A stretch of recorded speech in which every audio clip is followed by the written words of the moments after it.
Viewers আজকে দেখিয়ে দিব কিভাবে সঠিক পদ্ধতিতে ধনিয়া চাষ করবেন, হোক সেটা মাটিতে হোক সেটা টবে।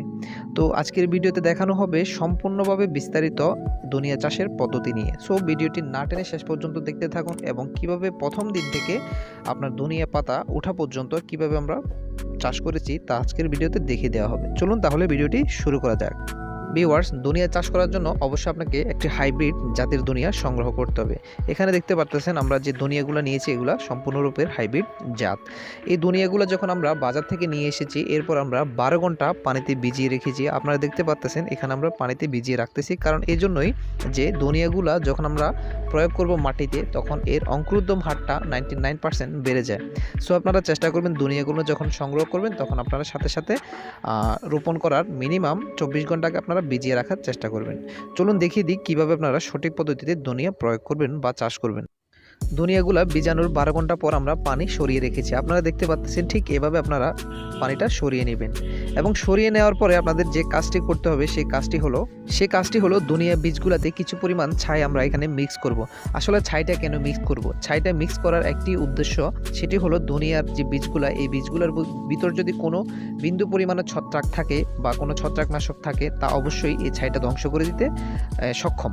তো আপনারা কিছু পরিমাণ ছাই আপনারা নিয়ে ভালো করে এই ধনিয়া পাতাগুলোতে মিক্স করে দিবেন এবং চেষ্টা করবেন ভালো করে মিক্স করার জন্য যাতে আপনাদের প্রত্যেকটি বীজ খুব সহজে অঙ্কুরোদ্গম হতে পারে। এই ছাইতে রয়েছে অনেক পরিমাণে পটাশিয়াম এবং রয়েছে ছত্রাক এবং এটির অনেক উপকার রয়েছে। পাশাপাশি আপনার যে ভিজা যে আপনার এই বীজগুলা অর্থাৎ আপনার যে ধনিয়া পাতার যে বীজা রয়েছে অর্থাৎ বীজগুলো অনেকাংশে শুকিয়ে দিবে এই ছাইটা।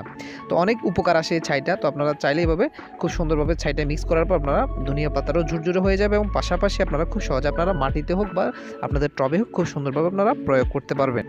ভিউয়ার্স আমাদের যে ধনিয়া বীজগুলো এগুলো আমরা মাঠে প্রয়োগ করব। এখানে আমরা একটা ব্যাট তৈরি করেছি, আপনারা দেখতে পারতেছেন 2 ফিট বাই 3 ফিট, অর্থাৎ এটির প্রস্থ হচ্ছে 2 ফিট এবং দৈর্ঘ্য হচ্ছে 3 ফিট। এই 3 ফিট ব্যাটের মধ্যে আমরা এই ধনিয়া পাতাগুলো প্রয়োগ করব এবং কীভাবে প্রয়োগ করবো আজকে আপনাদেরকে প্র্যাকটিক্যালি দেখিয়ে দেবো। ধনিয়ার বীজগুলো আমরা হাতে নিয়ে আমরা প্রত্যেকটি জায়গা অর্থাৎ যে ব্যাটটি এই ব্যাটটিতে সম পরিমাণে আপনারা প্রয়োগ করবেন। আপনাদেরকে আমরা প্র্যাকটিক্যালি দেখানোর চেষ্টা করতেছি ঠিক এভাবে আপনারা আপনাদের ধনিয়া পাতাগুলি টবে হোক বা আপনাদের জমিতে হোক ঠিক এভাবে আপনারা প্রয়োগ করতে পারেন। এরপর আমরা যে মাটিটিতে আমরা ধনিয়া পাতা প্রয়োগ করেছি সেখানে আমরা কিছু পরিমাণ ঝুরঝুরে মাটি প্রয়োগ করে দিব। আপনারা দেখতে পাচ্ছেন ঠিক এভাবে আপনারা কিছু শুকনা মাটি এর ব্যাটের উপর দিয়ে দিবেন, যাতে আপনার ধনিয়া পাতা যেগুলো আমরা প্রয়োগ করেছি তা ঢেকে থাকে এবং কি সূর্যের আলোতে যাতে সরাসরি সে নষ্ট না হয়ে যেতে পারে। সো আপনারা এভাবে ঢেকে দিলে কি হবে, অঙ্কুরোদ্গমটা অনেক তাড়াতাড়ি চলে আসবে এবং খুব শীঘ্র আপনাদের ধনিয়া গাছ উঠে যাবে। ভিউয়ার্স 15 দিন পর আমরা চলে এলাম, আমাদের ধনিয়া গাছগুলো কিন্তু বড় হয়ে গেছে। আপনারা দেখতে পাচ্ছেন প্রত্যেকটা বীজ থেকে কিন্তু ধনিয়া পাতা অর্থাৎ গাছে পরিণত হয়ে গেছে, আপনারা দেখতে পাচ্ছেন। ঠিক এভাবে আপনারা চাইলে কিন্তু ধনিয়া পাতা চাষ করতে পারেন, সেটি হোক টবে সেটি হোক মাটিতে অথবা জমিতে। ভিউয়ার্স আসলে ধনিয়া পাতা চাষ করা অত্যন্ত সহজ এবং খুবই সহজ। এটি আপনারা চাইলে অল্প পরিচর্যা, এটিতে খুব বেশি পরিচর্যা করা লাগে না।